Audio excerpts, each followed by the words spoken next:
White आर्मीच्या स्थापनेला 25 वर्ष पूर्ण झाली आहेत. यानिमित्त आपत्ती व्यवस्थापन क्षेत्रात अद्वितीय योगदान दिल्याबद्दल माजी केंद्रीय कृषी मंत्री शरदचंद्र पवार यांना आपत्ती व्यवस्थापन महायोद्धा पुरस्कारानं गौरवलं जाणार असल्याची माहिती व्हाईट आर्मीचे अशोक रोकडे यांनी दिली.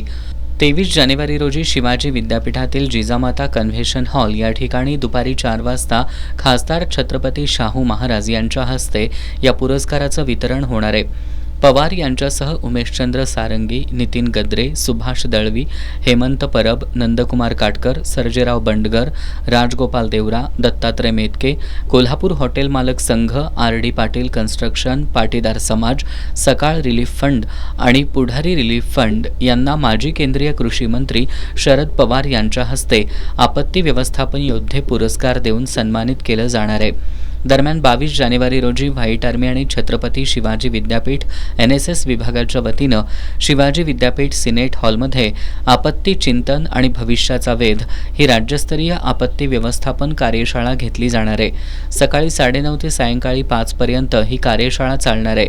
या कार्यशाळेत मान्यवर मार्गदर्शन करणार असल्याचं रोकडे यांनी सांगितलं.